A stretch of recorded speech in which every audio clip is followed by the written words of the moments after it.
नमस्कार, आप सभी का स्वागत है। बिहार के लाल अक्षय आनंद ने कर दिया देश में कमाल। आपको बता दें कि देशवासियों के हर मुस्कान के पीछे आज अक्षय आनंद है। आपको बता दें अक्षय आनंद ने ऐसा कारनामा कर दिया अमिताभ बच्चन के सामने कि देशवासी इस वक्त खासकर अक्षय आनंद के बारे में ही बातें कर रहे हैं। बिहार के लाल अक्षय आनंद की बात करें तो दरभंगा जिला के बहादुरपुर थाना क्षेत्र निवासी अक्षय आनंद ने 20 नवंबर को टेलीकास्ट हुए कौन बनेगा करोड़पति जूनियर में दरभंगा के अक्षय आनंद ने 7,30,000 की राशि जीती है। इनमें से 6,40,000 की राशि सामान्य राउंड से, जबकि 90,000 की राशि रैपिड फायर सवालों का जवाब देकर जीत गई है। बता दें कि assistant professor Ghanshyam Kumar Jha, bank कर्मचारी स्वर्गीय आरती झा का पुत्र अक्षय आनंद दिल्ली मोड़ स्थित दरभंगा स्कूल में पढ़ता है। 6ठी कक्षा का छात्र है।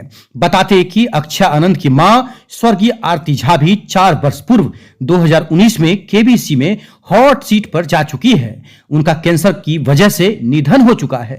केबीसी में आने के छात्र के जीतने से अक्षय के स्कूल में खुशी मनाई गई है। स्कूल में इसे प्रिंसिपल की तरफ से सम्मानित किया गया है। बताते चले कि केबीसी जूनियर में 7 करोड़ की इनामी राशि के यही अक्षय की मां है और उनके पिता हैं। 7 करोड़ की इनामी राशि के लिए खेलते हुए अक्षय ने बिग बी के पहले 10 प्रश्नों का सही उत्तर बेहद आत्मविश्वास के साथ दिया है। 11वें सवाल के लिए अक्षय के तीनों लाइफ लाइन इस्तेमाल हो गए, लेकिन आखिरी में सही जवाब देकर अक्षय ने 6,40,000 जीत लिया। जब अक्षय 7 करोड़ से महज 5 कदम दूर था, तब वे 12वें सवाल में अक्षय को 2 विकल्पों के बीच मन में संशय हुआ और उसने रिस्क लेने की जगह गेम को जीती इनामी राशि के साथ छोड़ना बेहतर समझा है। विदित हो कि अक्षय की मां स्वर्गीय आरती झा भी 4 साल पहले कौन बनेगा करोड़पति की हॉट सीट पर पहुंच चुकी थी। अक्षय टेलीफोन राउंड के माध्यम से कौन बनेगा करोड़पति तक पहुंचने के लिए अपनी मां से मार्गदर्शन ले रहा था, लेकिन दुर्भाग्यवश उनका केबीसी जूनियर में चयन होने से और एपिसोड शूट होने के बीच में ही उनकी मां का देहांत हो गया। तो काफी होनहार बच्चा अक्षय आनंद ने और पूरे देश में दरभंगा का नाम रोशन कर दिया है। बिहार में इसकी चर्चा बनी हुई है। नाम बताइए अपना। अक्षय आनंद। अक्षय, ये बताइए कि कैसे आपका केबीसी का सफ़र तय हुआ, कैसे आपने वहाँ तक का सफ़र तय किया और इसके लिए कितना प्रयास किया? मैंने इसके लिए बहुत प्रयास किया और पहले मैंने इसमें जाने के लिए पहले मैंने फ़ोन पे रजिस्ट्रेशन करने से स्टार्ट किया। मैं बहुत कोशिश करता था कि मैं रजिस्टर करूं और मेरा हो जाए, और उसके बाद मुझे कॉल आया तो मैं बहुत खुश हो गया। और फिर जीके टेस्ट को भी मैंने क्वालिफाई कर लिया, और उसके बाद फिर मैंने सोचा कि नहीं, अब मेरा लास्ट सिलेक्शन भी हो जाएगा। मुझे अपने आप पे पूरा विश्वास था, तो मैं फास्टेस्ट फिंगर फर्स्ट में चला गया और वहाँ से हॉट सीट पे आया। मुझे अमिताभ बच्चन जी के साथ मिलके बहुत खुशी हुई और मुझे बहुत मज़ा आया। अच्छा, उम्मीद थी आपको कि आप इतना सफ़र तय कर पाएंगे केबीसी में और अमिताभ बच्चन से मुलाकात हो पाएगी? उम्मीद थी? हाँ, मुझे उम्मीद थी कि मैं अमिताभ बच्चन से मिल पाऊंगा और इन सब कामों को करके वहाँ तक पहुँच पाऊंगा। अच्छा, अमिताभ बच्चन से पहली बार जब आपकी मुलाकात हुई तो क्या चला आपके दिल के अंदर, क्या चला? अमिताभ बच्चन ने कैसे रिएक्ट किया? मेरे दिल के अंदर बहुत अच्छा लग रहा था, मुझको बहुत अच्छा लग रहा था। मुझे विश्वास नहीं हो रहा था कि मैं यहाँ पे हूँ, और अमिताभ बच्चन का भी रिएक्शन वैसा ही था। कैसे आपने सोचा कि केबीसी में जाना है? कहाँ से आइडिया कहाँ से आया? मेरी मम्मी भी गई हुई थी केबीसी में, तो मेरी मम्मी से मुझे इसका आइडिया मिला। मेरी मम्मी से ही मुझे ये प्रेरणा मिली। तो मम्मी भी चाहती थी क्या कि केबीसी में जाए? हाँ, मेरी मम्मी चाहती थी कि मैं केबीसी में जाऊँ।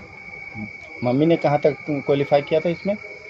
हाँ, मेरी मम्मी ने क्वालिफाई किया था और 6,40,000 प्राइज जीती थी। आपने कहाँ तक क्वालिफाई किया और कितने सवाल का जवाब दिया था? मैंने क्वालिफाई कर लिया था, मैंने 11th क्वेश्चन तक क्वालिफाई कर लिया था और 7,30,000 जीते थे। कौन सा ऐसा सवाल रहा जो आपको परेशान किया? सवाल बोलना? हाँ, कौन सा ऐसा सवाल था जो परेशान किया और आप जवाब नहीं दे पाए? मीन्स पूरा सवाल बोलना? हाँ, सवाल क्वेश्चन कौन सा ऐसा था जो आप नहीं जान पाए और क्विट करना पड़ा? कि मीन्स बॉडी में कितना % ब्लड है रह सकता है एक बार में। तो आपको उस समय आपने लाइफलाइन उसके अंदर था, तो लाइफलाइन यूज किया था, उसके बाद कॉन्फिडेंस लेवल आपका क्या कह रहा था उस वक्त? मैंने इस क्वेश्चन में लाइफलाइन नहीं यूज़ किया था, मैंने इसमें क्विट किया था। क्विट किया था। फिर जवाब आपने दिया होगा, उसके बाद क्या जवाब दिया था? वो कुछ जवाब कुछ तो मन में चला होगा, बाद में पूछा जाता है। बाद में तो पूछा गया था, पहले मुझे लगा था कि 7 to 8% होगा, फिर मुझे लगा था 34 to 35% होगा, तो मैंने 34 to 35% बाद में कहा था, लेकिन आंसर 7 to 8% ही था। तो क्या क्या बातें हुई ये बताइए। ठीक है, अमिताभ बच्चन से क्या क्या बातें हुई आपकी, और क्या आगे क्या करना है फिर सोच रहे हैं? अभी तो आपने जूनियर में भाग लिया था, आगे क्या सोच रहे हैं? अमिताभ बच्चन से मैंने बहुत सारी बातें की, और अब मैं सोच रहा हूँ कि मैं केबीसी के सीनियर वाले में भी चले जाऊँ। तो उम्मीद है जो टारगेट है 7 करोड़ का वो आप अचीव कर पाएंगे? क्या हाँ, उम्मीद है? मुझे पूरा लगता है कि मैं 7 करोड़ का अचीवमेंट ले लूँगा। अच्छा, कितने लड़के थे आप लोग के साथ? छोटे बच्चे जो है वो कोई बिहार के भी थे आप लोग के साथ क्या? नहीं, कोई भी बिहार के नहीं थे।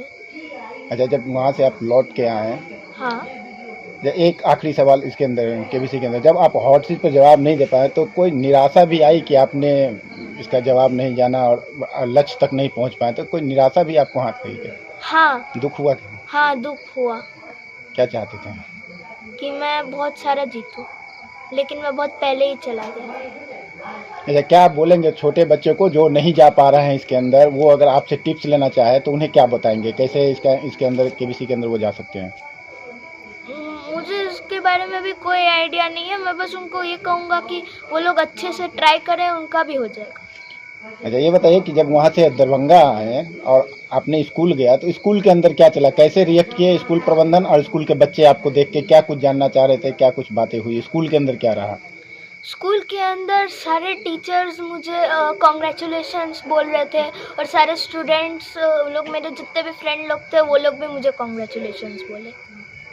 ठीक कि आपका बालक केबीसी क्वालिफाई किया, क्या कहेंगे? आपको उम्मीद थी बेटे से?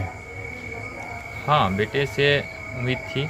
ऐसे तो हर माँ बाप को उम्मीद रहती है बच्चे से, लेकिन इसका ऐसा भी रुचि जो देख रहे थे, इंटरेस्ट देख रहे थे। कॉलेज में अपना स्कूल में जो है वहाँ पर भी जीके टेस्ट वगैरह होता था, उसमें भी बढ़ चढ़ के हिस्सा लेता था और इस केबीसी के प्रति बहुत उत्साहित रहता था। इससे मुझे लगता था कि नहीं, ये कर सकता है इसको। फिर कैसे मोटिवेट किए इसको? आप किए, खुद किए? कहाँ से इसके पास आइडिया कहाँ से आ गया? एक तो मम्मी इसकी चूँकि जा चुकी थी केबीसी में, तो उसी से समय से इसका भी था कि नहीं, मैं भी एक दिन जा कर के दिखाऊँगा, और मम्मी भी इसकी चाहती थी कि हाँ मेरा बेटा जाए। केबीसी जूनियर का जब मौका मिला तो इसके लिए तैयारी, जब से देखा इसने कि नहीं जूनियर को भी मौका मिल रहा है, तो ये उसके लिए बहुत तैयारी करता था, बहुत बार प्रयास करता था। इसका जब सिलेक्शन नहीं होता था तो निराश होता था, तो मैं इसको कहता था कि नहीं, इसमें तुम लगे रहो, जरूरी नहीं कोई कि बार में कोई चीज़ मिल जाए, उसको बार बार प्रयास करने से कभी न कभी वो मिल जाता है, अगर आप उस पर लगातार लगे रहेंगे। और ये सही साबित हुआ इस बार वाले में, जब जूनियर का ये आया केबीसी जूनियर का, तो उसमें इसका नंबर सेलेक्ट हो गया, कॉल आया इसको, तो फिर आगे का प्रोसेस ये पूरा किया और यहाँ तक पहुँचा। तो फिर आपने जब वहाँ गया तो क्या रिएक्शन क्या था? क्योंकि जूनियर का था, तो आपको लग रहा था कि हाँ हॉट सीट पे इसको स्थान मिल जाएगा?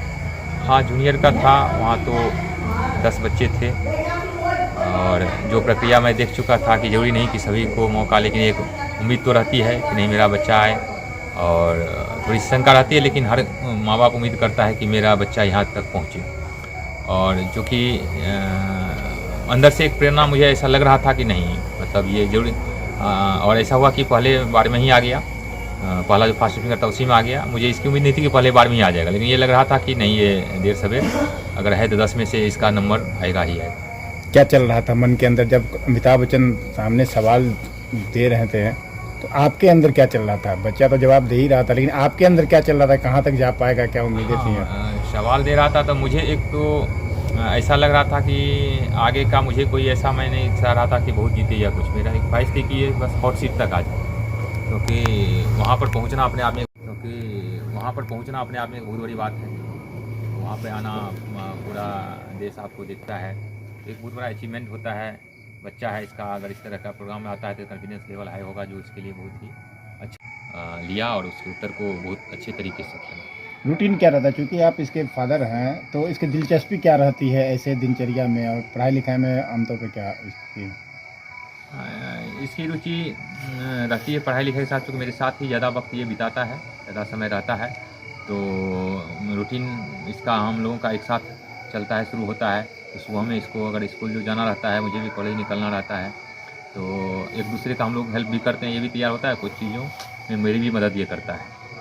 और एक्स्ट्रा में जैसे मैं कभी कभी कुछ पेड़ पौधों को लगाने का काम करता हूँ, उसमें देख रेख करता हूँ, तो उसमें भी ये साथ देता है। साइकिलिंग इसको पसंद है। हम लोग कैंपस में ही कभी कभी थोड़ा सा क्रिकेट का भी मज़ा लेते हैं, बैडमिंटन खेलते रहते हैं। स्टोरी पढ़ने में इसको मज़ा आता है, स्टोरी पढ़ता रहता है, इस तरह की रुचि। अच्छा, ये बताइए आखिरी सवाल कि जानकारी ये मिली है कि जिस दिन इसका सिलेक्शन हुआ या ऑडिशन के लिए गया था, उसी दिन इनकी माँ का देहांत हो गया था। ऐसी क्या खबर, क्या है, क्या सच्चाई क्या है इसके अंदर? ये है कि ये प्रक्रिया इसकी चल रही थी, बहुत सारी प्रक्रियाएँ होती है, तो जो इसका जो शूट हो रहा था, रियलिटी वीडियो शूटिंग हो रही थी, जिसके लिए हम लोग यहाँ आए हुए थे, उसी समय में इनकी मम्मी की तबीयत ज़्यादा ख़राब हुई और मुझे उसको जल्दी से जल्दी इन करके जाना पड़ा। एक बहुत ही ऐसी स्थिति आ गई थी कि मैं समझ नहीं पा रहा था कि मुझे क्या करना चाहिए। फिर भी मैं डरे मन से वहाँ पहुँचा, लेकिन जो डर था वो सही साबित हुआ और हमारे बनारस पहुँचते पहुँचते मेरी पत्नी की मृत्यु हो चुकी थी। उसके बावजूद भी ये केबीसी की सीट पर गया था। हाँ, ये परिस्थिति ऐसी थी कि मेरा तो मन बिल्कुल काम नहीं कर रहा था, कि सोच में नहीं पा रहा था कि मैं क्या करूं। लेकिन चूंकि मेरी पत्नी बहुत उत्साहित थी, उसके सामने ही इसका सिलेक्शन हो चुका था और आगे की प्रक्रिया पूरी करनी थी, तो मैंने इसको एक टारगेट पे लिया कि मेरी पत्नी की अंतिम ख्वाहिश थी, तो मैं इसको जैसे भी हो अपने आप को कंट्रोल करके यहाँ तक पहुँचूँ और अपने तरफ से पूरा प्रयास करूँ। क्या देखना चाहते हैं कि अपने बेटा को क्या बनते हुए देखना चाहते हैं? मैं एक टीचर हूँ और किसी बच्चे पर मैं बंदिश नहीं लगाता हूँ कि उसको क्या है। मैं उसको एक सफल नागरिक के रूप में देखना चाहता हूँ। उसका जो चॉइस है, अभी तो बहुत तरह की चॉइस बदलती रहती है, लेकिन साइंस के फील्ड में उसकी ज़्यादा रुचि है और वो कहता भी है कि मैं साइंटिफिक कुछ नया चीज़ करना चाहता हूँ। तो उसकी रुचि के हिसाब से, जिस क्षमता के हिसाब से वो आगे बढ़ेगा, मैं उसमें गाइड करूँगा और जहाँ तक संभव होगा मैं उसका साथ दूँगा। Thank you sir. नाम आपका? घनश्याम।